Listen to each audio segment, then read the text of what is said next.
A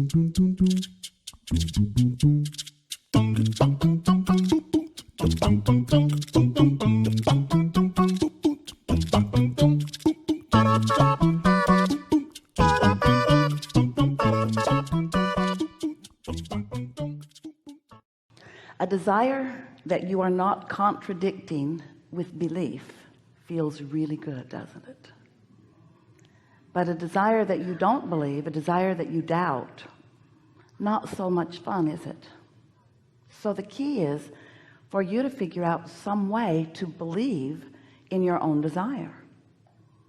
And what trips you up is that sometimes if the desire has not manifested, if it's not a desire that you are accustomed to seeing turn into actualization, manifestation, then you get used to seeing it like it is, seeing the absence of your desire or the presence of something that you do not want.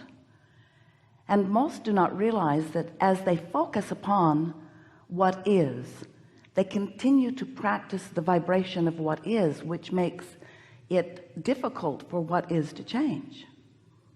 When you want something different than what is, but you hold what is steadily in your consciousness, then you continue to practice the vibration of what is. So what is continues to present itself to you in different ways, but the same vibrational essence, different faces, different places, but essentially the same thing continues to happen.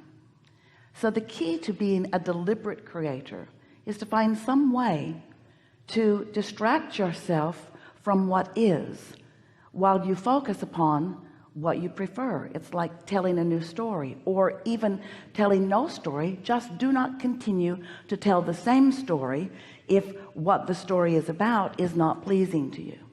Seems logical, doesn't it? So you live in a universe that is vibrationally based. You are too. You are pure vibration. You are vibration above all other things, but you are vibration that has manifested into some physicality, and you've become so accustomed to the physicality that has occurred that you forget that you are vibration. So most of you human blessed beings, you don't deal with your life vibrationally. Instead, you deal with it in terms of action, actualization, manifestation. And that's what slows you down so much. If you could realize that you are visualizing things into being, that you are imagining things into being, if you could get your imagination into a larger part of your life experience and your observation into a lesser part of your experience would begin to flip more into things that you do want. We're not trying to get you to stop living what you're living, because most of it is really nice, isn't it? But you can be a better selective sifter than you are being. You can focus yourself more deliberately, and that really is what deliberate creation is all about. It's about deliberate focus. But in order to be effective at deliberately focusing, you have to understand what it is you're reaching for. And the thing that is interesting is that when we ask you to focus, we're not asking for your visual focus. We're asking for your vibrational focus, which means we're asking you to find a way to emotionally focus. Focus yourselves emotionally, meaning care about how you feel. And if what you are thinking about or focused upon, whether it's past, present, or future, whatever it is that has your attention, if you would remember that that focus carries with it a feeling, and if you would care about the feeling more than anything else, and you would focus your feeling into what feels better. In other words, let's say something has happened and it's not the way you wanted it to happen, and someone else is involved and you feel that they are wrong in their part in this, and you focus upon what happened, and you focus upon the injustice, and you focus upon what you think they should have done differently. You've got yourself all out of focus. And the way you know that you're out of focus is because you don't feel good, and not feeling good is your evidence that you're out of focus. Because when you are in focus, when you are flowing with the source that is you, when you're allowing that non-physical energy to flow to you and through you in the clear focus that it always flows with, you feel wonderful. In many ways, you feel wonderful because you're happy. Esther is happy. You feel wonderful because you're clear. You feel wonderful because you have clarity. You feel wonderful because you feel vitality. You feel wonderful because you are witty and wise. You feel wonderful because your timing is good. You feel wonderful because you're tuned in, tapped in, turned on. You feel elation. You feel exhilaration. You feel joy. And things around you are reflecting that alignment, that focus, that clarity, that alignment with your source. So that's what we like to talk about. For a while we've been calling this gathering the art, because it is. You practice yourself into this artful, deliberate creation. The art of allowing. Allowing what? The art of allowing me and my physical body right here, right now, to be in vibrational sync with source energy perspective of same things in the same moment. That's what true alignment is. You see, you're not here on your own, out here on the ragged edge, leading edge, we mean leading edge, out here on the leading edge. You're not here alone. You are here with all of this non-physical energy flowing with you, to you and through you, aware of everything that you are focused upon in this moment. Not just knowing who you were when you were born, not just knowing what your reason for being here is, knowing who you are and why you are here and what you are about in this moment, what you're about in terms of your vibrational alignment or not, your vibrational allowing or not. So focusing, really, if you will think about focusing being in terms of focusing your feeling, focusing yourself into feeling good, finding a way to feel good. And sometimes that means don't think about that. That's a little tricky. I'm not going to think about that thing that I'm thinking about. I'm not going to think about that thing anymore. I'm not going to think about that thing that I keep thinking about. I don't want to think about that thing. I'm not going to think about that thing anymore, because I don't want to think about that thing. I'm not going to think about this thing. I can't stop thinking about this thing, because when you give your attention to it, law of attraction causes a relationship to begin between you and it. That's what law of attraction is all about. In other words, when you get focused upon something, you begin to reverberate the same vibration that it is. And once you begin to do that, momentum ensues. And once momentum gets going, it's time to take a nap, really. It's time to meditate. It's time for some major distractional effort, which usually means sleep or meditate. Sometimes you have the power to focus. Esther, we thought she was rather remarkable just now. She was having so much fun with you. She really did not want to leave. And yet, because of the thousands of times that she has stood in that place and listened and felt for us, it was easy for her to just adjust her vibration to the frequency that is us. But it takes some practice to be able to distract yourself from whatever's going on in that way, doesn't it? It takes some practice, and that's what this gathering is all about. So you were source energy before you came into this physical body, and most of you still is source energy. And you in this physical body have a relationship. We want you to know that. We want you to feel it. We want you to sense it. We want you to tend to the relationship between you in this physical body and the source who is really you.